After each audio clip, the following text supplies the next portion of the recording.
اللهم ارحمنا بالقرآن واجعله لنا إماما ونورا وهدى ورحمة. Bismillahirrahmanirrahim. Alhamdulillahirrahmanirrahim. Wassalatu wassalamu ala asrafil anbiya'i wal mursalin wa ala alihi wa ashabihi ajma'in. Asyhadu an la ilaha illallah wa asyhadu anna Muhammadan abduhu wa rasuluh. La nabiyya ba'da. Yang saya hormati Presiden Direktur PK Paksi Bapak Yazir, sahabat keluarga yang tersambungkan kembali, yang saya hormati Bapak Abdul Qadir Baraja, yang saya hormati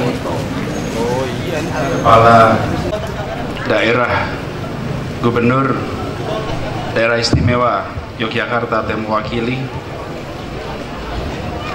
Bapak Direktur Bindik Keluarga yang saya hormati, segenap pimpinan wilayah dan daerah PK Paksi seluruh Indonesia.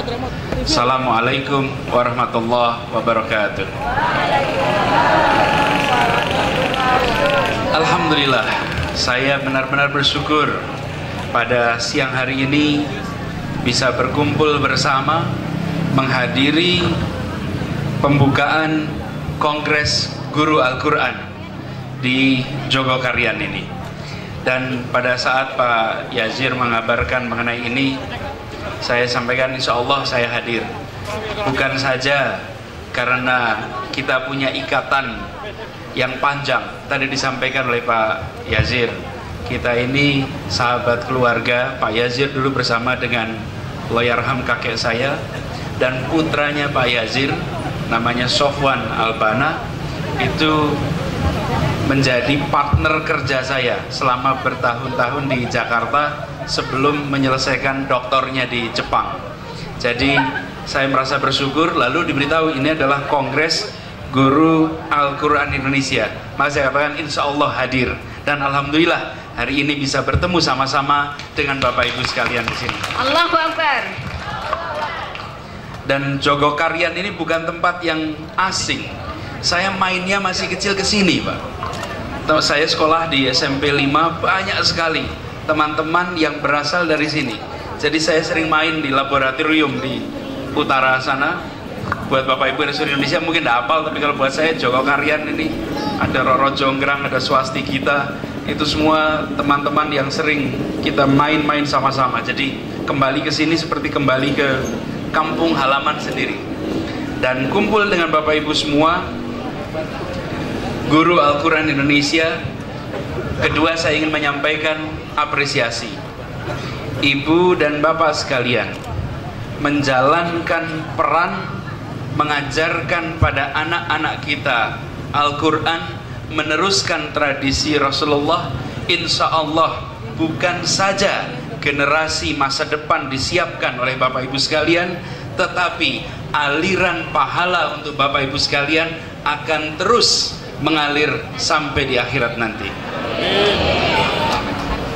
Dan Bapak Ibu semua, tema yang diambil di dalam kongres ini adalah membangun keluarga tangguh berbasis Al-Quran, mempersiapkan pemimpin bangsa.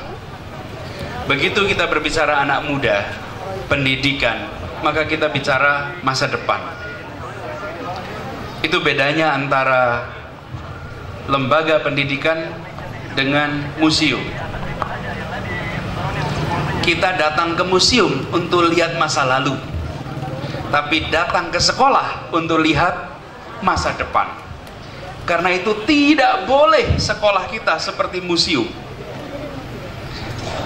Kenapa tidak boleh seperti museum? Museum itu yang ditunjukkan masa lalunya, kehebatan kemarinnya itu yang ditunjukkan di museum. Bapak Ibu datangi setiap museum, pasti bercerita tentang kemarin. Sekolah kita, pendidikan kita tidak boleh ceritanya tentang kemarin. Saya kalau melihat ada tanggalan-tanggalan dibuat oleh lembaga pendidikan, gambar tanggalannya itu kemarin maka sebenarnya ini lebih tepat dibilang sebagai contoh museum. Lembaga pendidikan harus bicaranya ke depan. Dan Bapak Ibu guru sekalian, para pendidik, Bapak Ibu guru adalah futurologis yang sebenarnya. Karena Bapak Ibu guru menyaksikan wajah masa depan Indonesia di saat Indonesia belum menyaksikan masa depannya. Bapak Ibu yang lihat di kelas-kelas itu. Dan Bapak Ibu sekalian, kita hidup, generasi kita mengalami era perubahan yang luar biasa cepat. Luar biasa cepat. Dan seringkali, apalagi umat Islam, sering kali menghadapi masalah, menang atau kalah bukan karena mampu atau tidak mampu, tapi karena siap atau tidak siap menghadapi perubahan zaman. Siap atau tidak siap. Bapak Ibu sekalian masih ingat ketika kita tengok dalam catatan sejarah betapa umat Islam yang pertama kali memperkenalkan namanya globalisasi. Bentangannya luar biasa, dari Maroko sampai Maluku kira-kira. Itu bentangannya. Semua berkomunikasi dan konsep yang namanya satu umat itu kita kenalkan oleh umat Islam. Tetapi kita juga menyaksikan ketika terjadi perubahan, ada revolusi industri yang terjadi abad 16, mulai turun pelan-pelan. Lalu kita menyaksikan ada revolusi industri fase kedua, fase ketiga, sekarang sudah sampai fase keempat dari revolusi industri itu. Hari ini Bapak Ibu sekalian, kalau kita sebagai pendidik, sebagai orang tua merasakan benar betapa apa yang kita pelajari dulu berbeda dengan apa yang dipelajari oleh anak-anak kita, dan berbeda tuntutan anak-anak kita hari ini dengan masa depan. Pak Yazir, Pak Kadir, saya sering menyampaikan begini Pak, anak-anak kita, anak abad 21, mereka hidup di abad 21. Orang tua dan pendidiknya dan gurunya hidup di abad 20.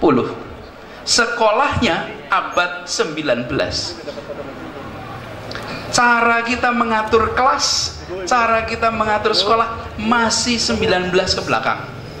Gurunya abad 20, anaknya abad 21. Ini kita harus sambungkan sekalian. Kita bukan sekedar mendidik anak-anak kita untuk memegang nilai, tetapi kita mendidik anak-anak kita untuk bisa memenangkan masa depan juga. Harus memenangkan masa depan. Jadi Ibu sekalian, kita lihat apa tuntutan ke masa depan. Jangan kita mendidik sekedar untuk membuat kita merasa puas hari ini. Karena yang disebut sebagai kebahagiaan atas keberhasilan itu ditengoknya besok. Ini kebetulan saya beri contoh Pak Yazir aja, Pak Yazir. Pak Yazir ini beliau mendidik anak-anaknya. Saya kebetulan kenal, cuman saya tunjukkan di sini Pak Yazir sebagai contoh. Dididik untuk memegang akidah dengan kuat, memahami syariatnya dengan baik, lalu akhlaknya dibentuk, dan kemudian di akhlak ini komponen karakternya tumbuh. Untuk apa? Menjadi pembelajar. Anak tumbuh besar menjadi pembelajar. Kita seringkali kalau di dalam pendidikan agama kita konsentrasi di dua pertama, akidah, syariah. Akhlak sering kita agak lewat. Sering kita agak lewat. Ke depan Ibu sekalian, yang dibutuhkan 3. Ini catatan ini, saya sampaikan catatan karena dunia sekarang mengantisipasi ini. Kita baca sekarang, jangan kita kalah. Kita baca sekarang, supaya jangan kalah. Mengapa? Kita ini seringkali umat Islam itu syairnya baik, nadanya baik, Jadi kalau lagu itu syairnya baik, nadanya juga baik, tapi penyanyinya seling blero. Yang menyanyikannya sering justru kalahnya di situ, bukan pada syair dan nadanya. Karena itu sekarang sekalian kesempatan untuk kita, terutama di kongres ini, ada 3 sekalian pondasi yang disebutkan sebagai antisipasi masa depan. 1 adalah literasi. Literasi. Dan di sini artinya literasi artinya apa? Baca, tulis, hitung, sains, teknologi informasi, finansial, budaya. Literasi komponennya 6. Dan salah satu dari literasi itu adalah literasi dalam konteks baca, tulis Al-Quran. Tapi itu literasi. Komponen yang kedua adalah karakter, yang kita biasa menyebut dengan istilah akhlak. Karakter. Apa karakter? Karakter itu 2. 1 adalah karakter moral, 1 adalah karakter kinerja. Karakter moral itu adalah misalnya anak yang beriman, bertakwa, berintegritas, jujur, sopan, santun, rendah hati. Itu semua karakter moral. Tapi karakter moral saja tidak cukup. Yang satu lagi karakter kinerja. Apa karakter kinerja? Kerja keras, tangguh, penuh inisiatif, tak mudah menyerah. Itu karakter kinerja. Kita tidak ingin anak kita jujur tapi malas. Sebaliknya, rajin tapi culas. Nah, mau kita ingin karakter itu dua-duanya. Jangan sampai karakter hanya sekedar kinerja saja, tapi juga jangan karakter hanya moral saja. Yang ketiga, 4C yang biasa disebutkan. 4C yaitu kreativitas, kemampuan berpikir kritis, kemampuan komunikasi, dan kemampuan kerjasama. 3 pondasinya. 1 literasi, 2 karakter, 3 kompetensi. Yang kompetensi tadi ada 4 komponennya. Dunia sedang bergerak dari pola literasi masuk ke pola kompetensi. Sedang bergerak, Bapak Ibu sekalian. Kitanya yang sekarang harus mengantisipasi perubahan ini. Dan itu artinya di rumah, dan itu artinya di sekolah, dan itu artinya gurunya. Jadi Bapak Ibu, para guru, para pendidik sekalian, kalau kita mengatakan anak kita harus menguasai 3 itu, artinya apa? Kita harus menguasai 3 itu. Jika gurunya tidak mempraktekkan, jangan harap anaknya mempraktekkan. Jika orang tuanya tidak mempraktekkan, jangan harap anaknya mempraktekkan. Karena itu kita harus membangun karakter-karakter tadi melalui proses. Saya ini sering membiasakan, istilah karakter itu kadang-kadang membuat kita merasa rumit namanya itu. Saya sering karakter itu saya gunakan istilah yang lebih sederhana, yaitu kebiasaan. Karakter disiplin artinya kebiasaan disiplin. Karakter jujur artinya kebiasaan jujur. Karakter kerja keras artinya kebiasaan kerja keras. Supaya apa? Kita bisa menerjemahkan yang disebut dengan akhlak karakter dalam bentuk kebiasaan. Karena itu yang harus kita bangun di semua titik adalah proses pembiasaan. Pembiasaan. Itu sebabnya, Ibu sekalian, kalau kita bicara tentang membangun pembiasaan, membangun karakter, maka pastikan kita tulis dan kita praktekkan kebiasaan-kebiasaan apa yang ingin muncul di anak kita. Suatu ketika, Bapak Ibu sekalian, saya ingin memberikan contoh kasus Jepang. Jepang ini menarik karena Jepang adalah sebuah bangsa yang diperhitungkan di tingkat dunia, tetapi nilai-nilainya tidak dia buang. Kita ingin seperti itu, bukan? Nilainya Islam, nilainya Qurani, tetapi kompetensinya dan wibawanya level dunia. Betul tidak? Kita ingin seperti itu. Bagaimana cara mereka melakukannya? Dengan pendidikan. Dengan pendidikan.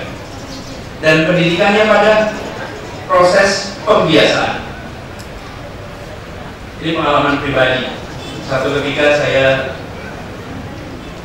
sedang belajar di sana, kami ada libur beberapa hari, jadi ingin naik ke puncak Gunung Fuji, Pak. Para mahasiswa itu ber-25, kita naik. Tahunnya sekitar 93. Sampai di atas, dari 25 itu tinggal 5-6 orang. Sepanjang jalan itu kita bawa tongkat, yang tongkatnya itu distempel pakai besi panas tiap pos. Jadi bukti kalau sudah sampai puncak itu ada stempel besi panas. Pos 1, pos 2, pos 3, pos 4 sampai pos puncak. Atau kalau tidak mampu beli tongkat, pakainya kertas. Saya termasuk yang pakai kertas karena harga tongkatnya lumayan agak mahal. Teman saya yang dari Thailand juga pakai tongkat, dicap. Kami punya cap gitu. Pulang, lelahnya luar biasa karena naik ke atas. Jadi kita pulang naik taksi. Mahasiswa-mahasiswa itu turunan naik taksi dari tempat kita turun ke tempat kita tinggal di sebelah selatan Tokyo. Panjang perjalanan, semua kita tidur di jalan. Masuk taksi, tongkatnya taruh di belakang. Kalau taksi itu belakang ada kasar, di tempat speaker itu tongkat-tongkat taruh situ. Tidur semua sepanjang jalan karena saking lelahnya.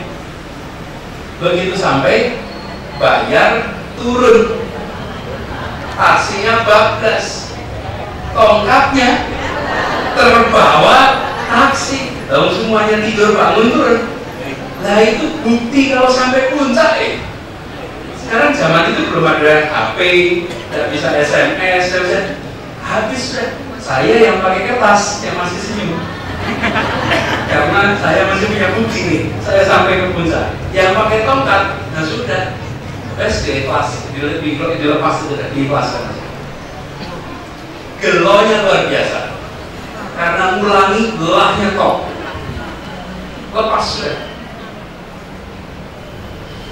3 hari kemudian kami turun di tempat kami tinggal, asrama.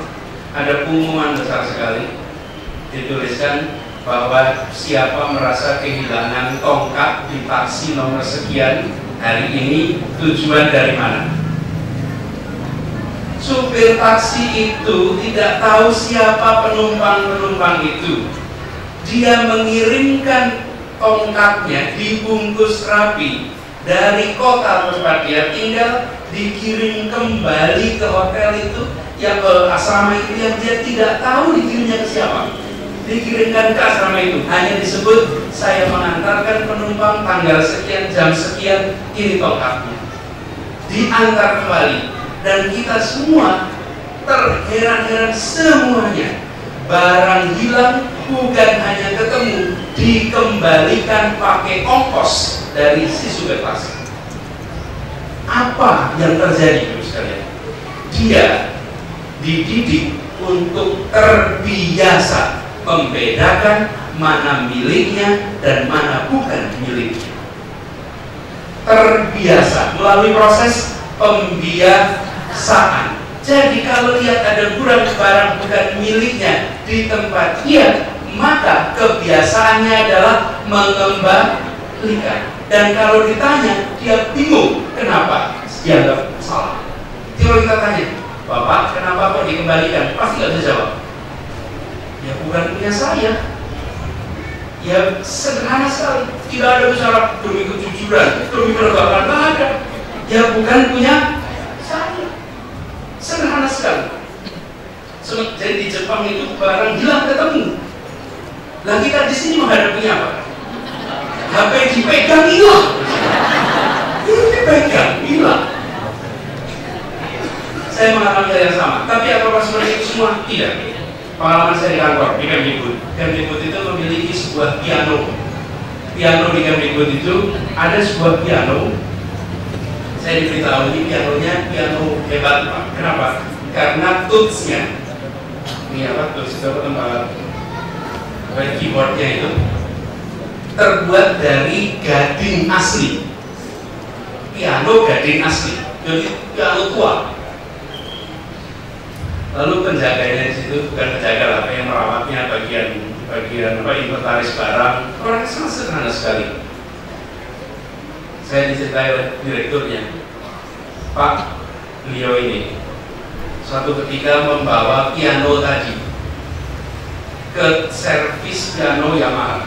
Sampai di sana, orang-orang yang ngerti piano itu datang lihat, ini kok ada piano seperti ini di Indonesia.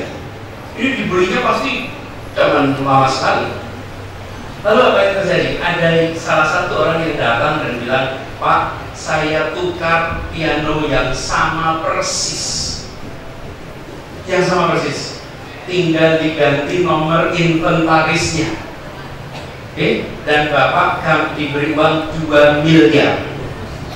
Bapak Ibu bisa bayangkan kira-kira nilai pianonya seperti apa? Dan Bapak itu mengatakan apa? Terima kasih, tidak. Ini bukan piano saya. Ini milik negara. Sederhana sekali. Dan waktu saya tanya, Pak, kenapa itu nggak mau? Hanya memang bukan punya saya, Pak. Tidak ada bicara demi anti korupsi. Tidak ada. Kami menegakkannya ada. Sederhana sekali. Bukan milik saya. Karena itu saya tidak punya hak untuk menukarnya. Ibu sekalian, di Indonesia tak kalah cerita-cerita seperti ini. Tak kalah banyak. Hanya seringkali kita sebagai orang tua, sebagai pendidik, justru tak menceritakan narasi-narasi keteladanan untuk membentuk karakter itu. Bapak Ibu sekalian, lihat film-film Hollywood. Lihat film Hollywood. Cerita tentang kriminalitas. Yang diceritakan kriminalnya atau polisinya? Polisinya. Yang diberitakan siapa? Polisinya. Hari ini apakah di sana banyak kriminal? Banyak. Tapi yang diceritakan bukan kriminalnya, tapi polisinya. Bapak sekalian, hari ini Indonesia banyak orang ditangkap korupsi, kan? Yang dibicarakan siapa? Koruptornya. Kita bicara koruptornya. Kita tahu persis rumahnya di mana, kekayaannya berapa, anaknya siapa saja. Tapi ditanya siapa yang tangkap, tidak ada yang tahu. Padahal mereka bukan menyerahkan diri, mereka ditangkap. Dan sekalian ambil sisi lain. Anak-anak kita membutuhkan contoh keteladanan. Jangan kita ikut-ikutan justru membahas yang korup, tapi kita membahas dan ceritakan pada anak-anak kita, nak, nanti kalau besar jadilah orang-orang yang menangkap para koruptor ini. Jadilah polisi-polisi yang membersihkan korupsi. Bukan justru bercerita tentang itu loh korupsinya sekian malah makin jadi kepengen. Ternyata gampang juga ya cari uang banyak itu. Tidak. Jadi sekalian kita berhadapan dalam situasi yang berbeda sekali. Apa yang dikerjakan di Jepang, apa yang dikerjakan di banyak tempat, mereka membicarakan pembiasaan. Beberapa waktu yang lalu ada sebuah tulisan mengenai Syariah Compliance Index, ketaatan pada prinsip syariah. Saya sebetulnya terlibat di dalam penelitian ini, bukan sebagai ahli syariahnya, tapi sebagai ilmuwan sosial. Kami berkumpul di Kuala Lumpur, yang memimpin namanya Imam Faisal Abdul Rauf. Imam Faisal Abdul Rauf itu adalah imam yang mendirikan masjid di Ground Zero. Ingat ada masjid di Ground Zero yang ramai itu namanya Imam Faisal. Beliau mengundang, saya ikut datang di situ, dikumpulkan para ahli dari berbagai negara. Kita menghitung seberapa dekat dengan prinsip syariah, dengan pendekatan makosid. Seluruh negara di dunia, data sosial dengan prinsip syariah, tapi ambilnya makosidnya, jadi maksud dan tujuan syariah. Lalu di ranking lah negara-negara itu. Keluarlah ranking itu. Yang paling atas namanya Denmark, negara yang paling taat dengan prinsip syariah. Bawahnya Selandia Baru, bawahnya lagi Swedia, Norwegia, Jepang. Yang negara-negara berpenduduk Islam justru di bawah. Akhirnya kita putuskan tidak usah dipublikasikan. Tidak usah, kenapa? Cuma bikin marah saja. Bikin marah saja, tidak usah saja. Ini jadi bahan refleksi saja. Tidak dipublikasikan. Kami tidak pernah mempublikasikan. Kenapa? Kami tidak berencana memangkas percaya di umat Islam. Tapi kita ingin ini jadi refleksi. Ini yang ditulis, kalau tidak salah, oleh Iqbal ketika dia kembali dari Eropa, bahwa di sana dia menemukan Islam tapi tidak menemukan Muslim. Pulang ke kampung halamannya menemukan Muslim tapi tidak ketemu Islam. Yang Bapak Ibu didik adalah amanat anak-anak untuk menjadi generasi Qur'ani, bukan labelnya tapi substansinya. Dan itu artinya kebiasaannya. Mereka, kalau kita bicara tiga tadi, fondasi pertama adalah akidah, syariah, akhlak. Mereka lewati yang dua, mereka langsung ke yang ketiga. Karena itu mereka tidak punya akidah dan syariah, tapi langsung ke ketiga, akhlak saja. Itu saja. Kita punya dua fondasi, tapi jangan sampai fokus yang dua, yang tiga malah tidak. Itu tantangan kita. Dan ibu sekalian, ini artinya orang tua harus diajak. Kami memulai dengan di Kemdikbud, mulai dengan berpartner dengan orang tua. Tadi Pak Sukiman juga sudah bicara di direktorat baru, Direktorat Pembinaan Pendidikan Keluarga. Selama ini Kemdikbud konsentrasinya di sekolah dan masyarakat, tapi keluarga tidak menjadi perhatian khusus. Mulai sekarang secara eksplisit kami justru ada Direktorat untuk Pembinaan Pendidikan Keluarga. Mengapa? Disinilah pendidikan pertama, terutama, terpenting, tapi seringkali paling tak tersiapkan. Orang tua itu paling penting, tapi paling tak tersiapkan. Di mana orang tua harus mengantisipasi? Bagaimana orang tua harus belajar dengan perubahan zaman yang luar biasa pesat? Kita ingin orang tua bisa mengantisipasi perubahan-perubahan itu. Bapak Ibu sekalian yang saya hormati, menumbuhkan karakter pertama kita pahami sebagai proses penumbuhan untuk menjadi penumbuhan. Penumbuhan tadi dalam tubuh kita. Karakter itu udah nempel. Kenapa? Karena ada proses pembiasaan dan proses keteladanan. Karena itu Bapak Ibu yang saya hormati, tanggung jawab kita adalah justru memberikan ruang untuk merangsang anak-anak kita untuk tumbuh. Jadi saya bayangkan kalau anak-anak itu seperti biji pohon. Kalau biji pohon mangga itu besar, tapi di biji itu belum terlihat ada daun, belum terlihat ada batang, belum terlihat ada akar, masih kosong. Tapi bila kita tanam di tanah yang subur, maka dia akan tumbuh. Bagian dari pendidik, rumah tangga, keluarga, dan sekolah jadi tanah yang subur. Bagian dari pemerintah membuat iklim yang sejuk sehingga tanaman bisa tumbuh. Pemerintah membuat iklimnya.